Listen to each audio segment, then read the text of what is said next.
Calaroga Shark Media.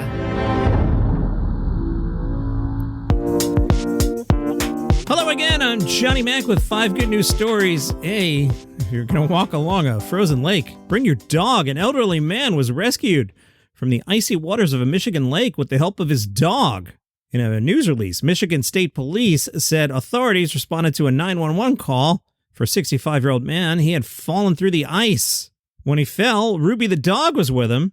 So when the rescuers couldn't reach the man because of the icy conditions, you don't want to fall through the lake and have 2 people in the lake, he asked the man to send Ruby over to him. Ruby ran towards the rescuer, who attached a rescue disc to Ruby's collar and asked the man to call Ruby back. Ruby ran back to the owner with the rescue disc. The rescuer guided the man on how to use the rescue disc. Rescuers on the site were able to pull the man to safety. He was transported by ambulance to a local hospital for treatment. Nice job, Ruby. University of Pennsylvania doctors hooked a genetically modified pig liver up to a brain-dead patient and were able to have the organ successfully filter the man's blood for 72 hours, making the technique a potential bridge for patients as they wait for a human liver transplant. Wow, that's amazing. Unlike previous procedures where doctors transplanted pig organs directly into the human body, these doctors chose to perform an extracorporeal perfusion in which the pig liver is hooked up outside the body.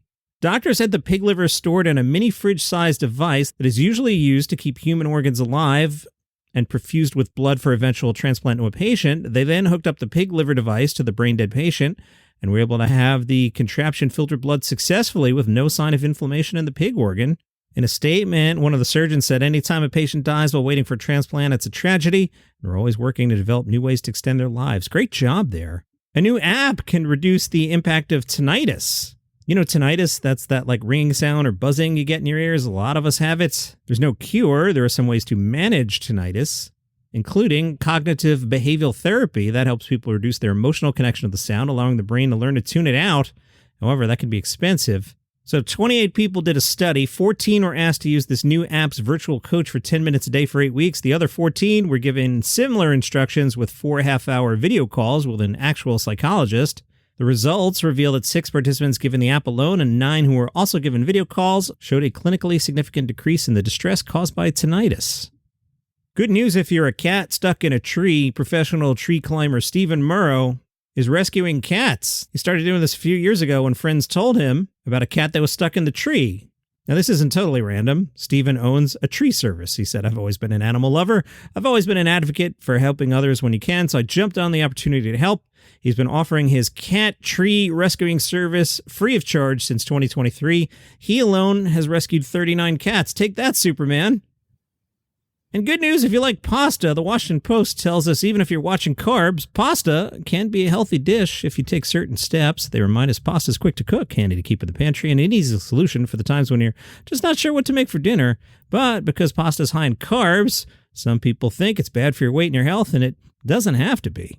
Erin Morse is the chief clinical dietitian at the UCLA Health Center and says pasta is not deserving of its rep as a fattening food, nor are carbs in general. She's got some tips. They include measure portions. A serving of pasta is 2 ounces dry or about 1 cup cooked. Morse says it depends on the shape of the pasta, so you better measure it.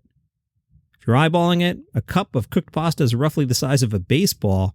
Tip number 2, don't overcook. That breaks the bonds between the protein and the starch. That keeps the pasta's GI low and helps you feel satisfied for longer. Cooking times vary. And third tip, add vegetables. I'm going to blow off all 3 of those tips, and I'm heading to the Olive Garden because I just heard that pasta is good for you. Those are your 5 good news stories for today. If you enjoy the program, tell a friend about it. They might like it too. You have a great day.